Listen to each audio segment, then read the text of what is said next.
Kenapa memilih Anies Baswedan itu sangat berbahaya buat negara kita?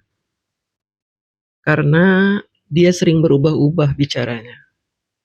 Bahkan dia sering menyindir-nyindir, padahal sindiran itu justru cocoknya untuk dirinya sendiri.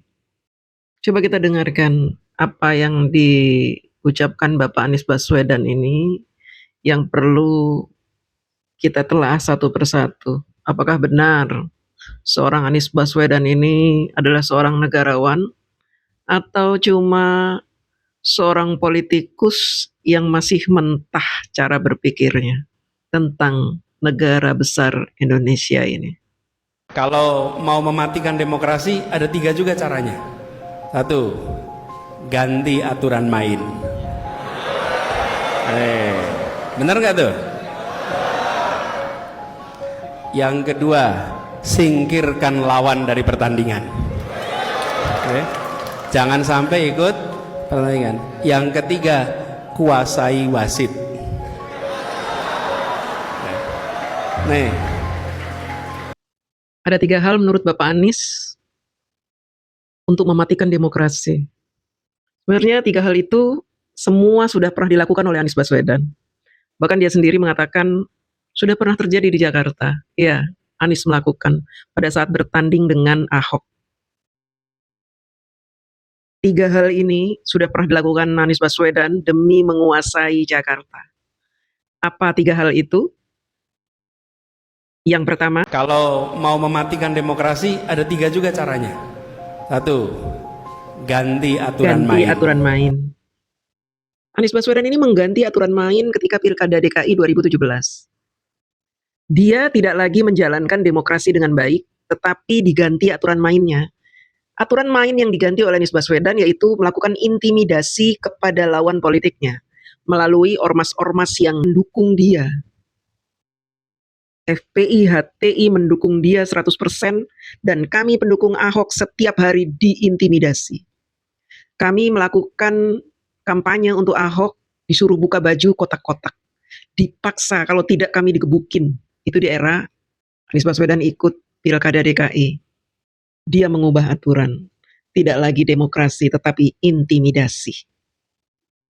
Kemudian yang kedua apa yang sudah dilakukan oleh Bapak Anies?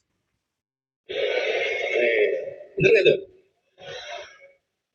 Yang kedua, singkirkan lawan dari pertandingan. Singkirkan lawan dari pertandingan. Bapak Anies menyingkirkan Ahok yang dipaksa untuk masuk penjara hanya gara-gara sesuatu hal yang dibesar-besarkan. Video rekaman Ahok ketika kampanye di Kepulauan Seribu diubah. Videonya dipotong-potong, dipenggal-penggal seolah-olah Bapak Ahok menista agama Islam dengan membawa-bawa surat Al-Maidah ayat 51. Tujuannya apa? Supaya Ahok tersingkir sehingga otomatis dia menang. Pada saat Ahok diputus bersalah dan harus dipenjara, Pak Ahok memperoleh banyak suara di DKI. Tetapi banyak hal yang dilakukan oleh kelompok Anies Baswedan sehingga Bapak Ahok suaranya tergerus. Banyak orang-orang Chinese di kota Jakarta Barat yang diintimidasi untuk tidak memilih Ahok. Mereka dipaksa untuk memilih Anies. Banyak juga yang golput karena sudah putus asa melihat Pak Ahok di penjara. Ini kelakuan dia. Dan memang benar, itulah cara mematikan demokrasi, seperti yang Anies Baswedan lakukan. Kemudian yang ketiga apa? Kuasai wasit. Yang ketiga adalah menguasai wasit. Ya, pada saat pilkada berlangsung, pencoblosan berlangsung, kubu Anies Baswedan menempatkan tentara-tentara di setiap TPS. Itu yang dilakukan oleh Anies Baswedan. Tujuannya apa tentara-tentara itu? Alasannya untuk mengamankan, padahal untuk mengintimidasi orang supaya tidak memilih Ahok. Dianggapnya bahwa Ahok adalah kriminal, calon yang telah ditetapkan sebagai tersangka sehingga tidak layak untuk dipilih.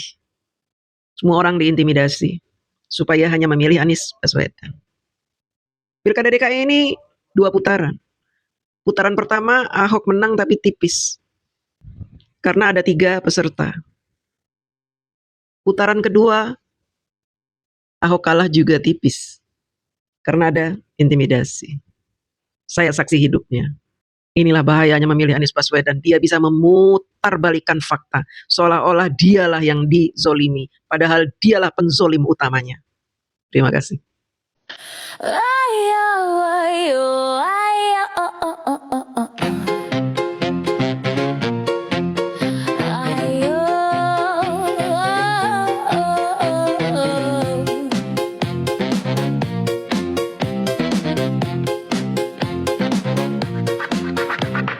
Dulu dukung Jokowi, jadi tim ses dan jubir.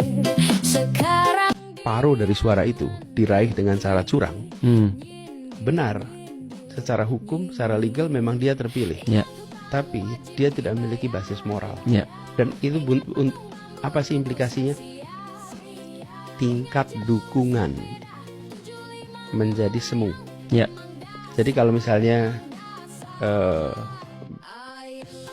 Ustadz Felix itu mendapatkan suara 1.000 suara, tapi 500 itu adalah curian, maka sesungguhnya yang mendukung Ustadz Felix itu cuma 500. Yang 500 lain itu nggak ada. Ya. Itu cacat moral, tidak kelihatan memang. Tapi ketika ada krisis, yang dukung cuma 500. Ya, itu baru yang kelihatan. Enggak gitu. Nah itu nggak akan terlihat kalau situasinya sedang normal-normal saja. Ya. Seakan-akan semuanya mendukung. Itu sebabnya mengapa di dalam pemilu jangan curang. Karena tujuan dari proses ini adalah memilih pemerintahan untuk menjalankan amanat konstitusi.